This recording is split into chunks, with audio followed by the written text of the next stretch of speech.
북아프리카의 알렉산드리아와 카르타고 교회에 대해 공부하러 오신 여러분을 환영합니다. 혹시 초대 기독교의 역사가 로마를 중심으로만 펼쳐졌다고 생각하셨나요? 오늘 그 생각의 지도를 지중해 너머로 함께 넓혀보겠습니다. 여러분, 초대교회 하면 보통 어디가 떠오르세요? 아마 대부분 로마를 생각하실 텐데요. 하지만 사실 기독교 신앙의 가장 뜨거운 심장부 중 하나는 지중해 건너편 바로 북아프리카에 있었습니다. 로마 제국 시절 이곳에는 기독교 사상의 미래를 결정지을 두 개의 거대한 도시가 찬란하게 빛나고 있었죠. 자, 그럼 이제 시간 여행을 떠나볼까요? 오늘의 주인공은 이집트의 알렉산드리아와 지금의 튀니지에 해당하는 카르타고입니다. 이 두 교회가 어떻게 서로 전혀 다른 방식으로 기독교 신앙의 위대한 두 기둥을 세웠는지 지금부터 그 흥미진진한 이야기 속으로 들어가 보겠습니다. 이 두 도시의 성격은 정말 극과 극이었습니다. 알렉산드리아는 당대 최고의 지성이 모이는 곳이었어요. 헬라 철학을 아주 적극적으로 받아들여서 신앙을 이해하는 도구로 삼았죠. 반면에 카르타고는 불같은 열정의 도시였습니다.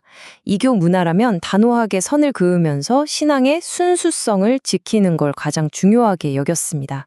바로 이 근본적인 차이가 훗날 동방신학과 서방신학의 뿌리가 된다는 사실, 정말 흥미롭지 않나요? 그럼 먼저 지성의 도시 알렉산드리아부터 자세히 들여다보겠습니다. 이곳의 신학자들은 과연 신앙을 어떻게 파고들었을까요?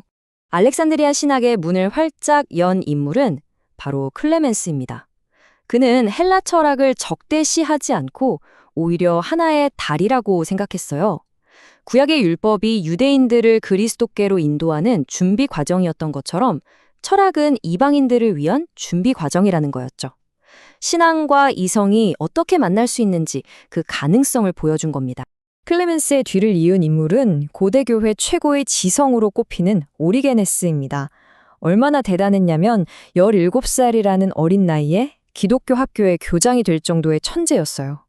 성경을 알고자 하는 열망이 너무나 뜨거워서 그야말로 평생을 연구에 바쳤습니다.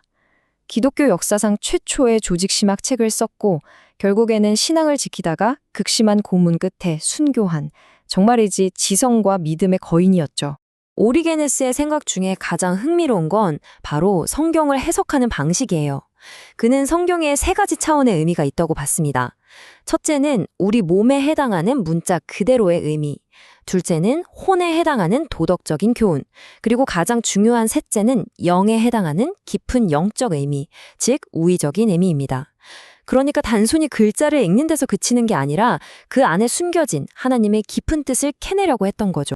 그 당시 교회 안에서는 삼위일체에 대한 논쟁이 아주 뜨거웠습니다. 그중 사벨리우스주의라는 게 있었는데 이건 성부, 성자, 성령을 마치 한 명의 배우가 다른 가면을 쓰는 것에 비유했어요. 한 분 하나님이 상황에 따라 다른 역할, 다른 모습으로 나타날 뿐이라는 주장이었죠. 하지만 오리게네스는 여기에 강력하게 반대했습니다.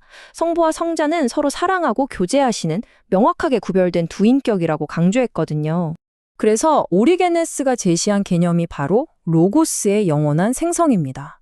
이건 정말 중요한 개념인데요. 한마디로 성자, 즉 로고스는 어느 한 시점에 만들어진 피조물이 아니라는 겁니다. 대신 성부의 신적인 본질로부터 영원히 나신 분이라는 거죠. 시작이 없는 영원한 관계를 뜻합니다.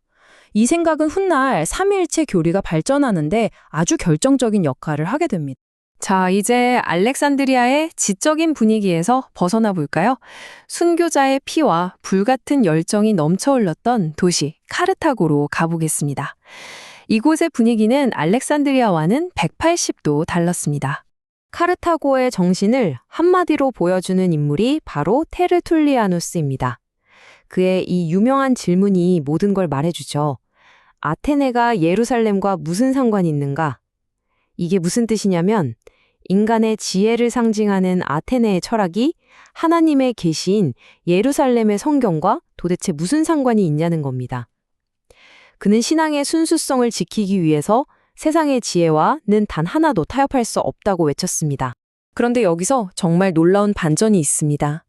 철학을 그토록 비판했던 테르툴리아누스가 오늘날 서방교회의 삼위일체 교리를 설명하는 가장 중요한 신학 용어들을 만들어냈다는 사실이에요. 라틴어로 삼위일체를 뜻하는 트리니타스, 신의 본질을 의미하는 수프탄티아, 그리고 구별된 위격을 뜻하는 페르소나가 전부 그의 작품입니다. 한 본질 세 위격이라는 이 공식은 서방 신학의 굳건한 뼈대다가 되었죠. 테르툴리아누스의 뒤를 이은 카르타고의 지도자는 키프리아누스 주교입니다. 그는 부유한 법률가 출신이었는데요. 그래서인지 교회의 질서와 통일성을 그 무엇보다 중요하게 생각했습니다. 그리고 그 통일성의 중심에 바로 주교, 즉 감독이 있다고 봤죠. 주교가 있는 곳에 교회가 있다는 그의 말은 사도들로부터 이어지는 감독의 권위를 절대적으로 강조하는 선언이었습니다. 그리고 마침내 키프리아누스는 이 유명하고도 강력한 선언에 이릅니다. 교회 밖에는 구원이 없다. 그에게 교회는 그냥 믿는 사람들의 모임이 아니었어요. 사도적 권위를 가진 주교들을 중심으로 한 눈에 보이는 유일한 구원의 방주였던 겁니다. 이 사상은 이후 로마 가톨릭 교회의 정체성을 형성하는데 엄청난 영향을 미치게 되죠. 그렇다면 지적으로 신앙을 탐구한 알렉산드리아와 열정적으로 신앙을 지켜낸 카르타고, 이 두 도시의 서로 다른 신앙은 오늘날 우리에게 어떤 유산으로 남아 있을까요? 그 의미를 한번 정리해 보겠습니다. 정리하자면 이렇습니다. 알렉산드리아는 철학적인 접근으로 신학적 이해를 추구했고 그 유산은 주로 동방정교의 신학으로 이어졌습니다. 반면에 카르타고는 법률적이고 실천적인 접근으로 교회의 질서와 권위를 강조했죠. 그리고 그 유산은 라틴어를 사용하는 서방교회, 즉 오늘날의 카톨릭과 개신교 신학의 중요한 토대가 되었습니다. 오늘날 기독교의 두 큰 흐름이 바로 이 북아프리카의 두 도시에서 시작되었다니 정말 놀랍지 않으세요? 알렉산드리아와 카르타고는 2000년이라는 시간을 뛰어넘어 우리에게 묻고 있습니다. 신앙의 진리는 과연 어디에 더 가까울까요? 끝없이 질문하는 지적인 탐구일까요? 아니면 흔들림 없는 엄격한 순종일까요? 어쩌면 정법은 그 둘 사이에 건강한 균형에 있을지도 모르겠습니다. 이 두 도시가 던진 질문은 오늘 우리 각자의 신앙 여정 속에서도 여전히 살아 숨쉬고 있습니다. 여러분의 생각은 어떠신가요?